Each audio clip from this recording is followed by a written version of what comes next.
Hey everyone, here we are today talking with Amy Jensen, our AVP of Digital Services, someone who oversees a lot of the innovation and additions to our app features, our online banking platforms, all of that fun stuff. So just wanted to spend a couple minutes talking to her about our process, what we do at DATCU, and how we introduce those features. So Amy, with that said, a lot of people don't really understand that we've got a giant team, or a team of people working on the app and online banking platform, correct? Yes. Okay, so when we want to add a new feature to the app, what's that process like?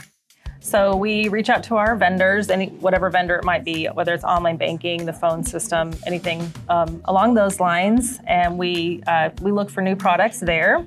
Then we bring them in-house. We do a ton of testing. We have a whole team that tests these products, make sure it fits well with our other products that we offer, and that it's going to be beneficial for the membership.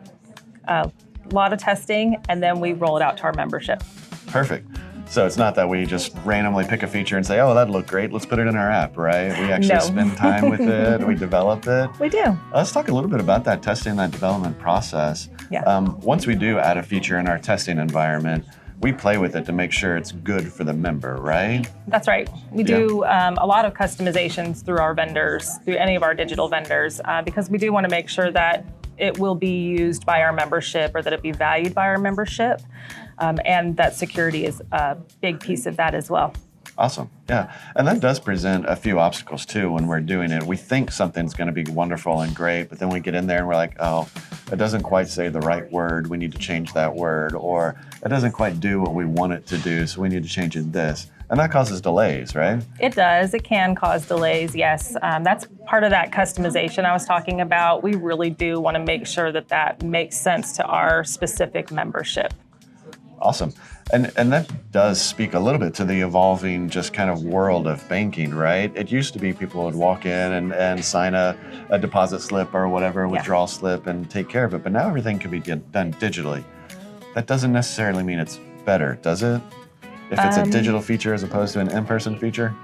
Yeah, not necessarily. And you'll see us offering both things. We want to offer those self-serve options for our membership so that they can access those 24/7, after hours, when we're not open, the weekend, that type of thing. But we are still there in the branches to offer that in-person contact as well. Yeah, and I think that's what I was driving at. Not necessarily that one's better than the other, but we just have people who want to bank differently, right? That's right. Some people want it all in person, some want it digitally. And while that's fine and dandy, it's a challenge to us. Yes. Because we have to make sure it's good for the members. We're not just going to turn it on and be like, use it how you want to. There you go. Right? Also, well then let's talk a little bit about those obstacles. Are there any other obstacles when we're developing an app feature? Are there any obstacles to us that might make us not want to use new technology? I know I articulated that question wonderfully. Sure, yes. Yeah, security, that's the number one answer always, is we want to make sure that it's safe and secure for our membership to use. Perfect. And what a lot of people don't realize too is that safety is not just with one vendor. You mentioned vendors earlier, but there are multiple vendors offering features, or at least a vendor might have a feature that affects another vendor, right? That's right. And what I mean by that is our membership application, something that seems pretty simple. You get in, you type in your name, your address, actually affects like 3 or 4 different vendors. It does. So if we change one, there's a domino effect. And our primary objective there is to make sure they're all safe. That's exactly right. Right. Safe and easy to use.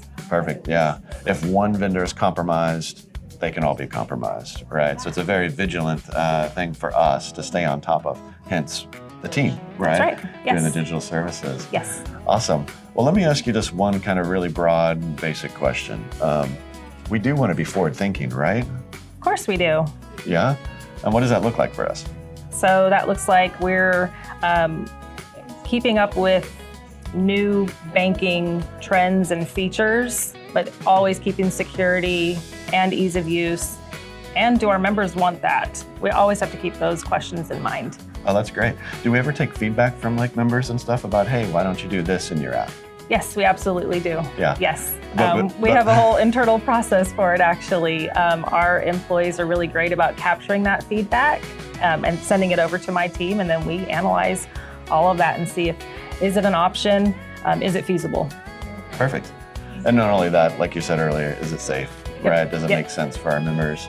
Our members might want everything, but we are cautiously optimistic about moving forward with innovation, right? Yes, yes. Yeah, like we like to say, we're always member first, We are. right? We Awesome. are. Awesome. Well, Amy, I really appreciate your time. Thank you so much for talking to us today. And hopefully everyone out there understands our process. We definitely want to be here for our members, but at the same time, we want to be very safe and cautious. So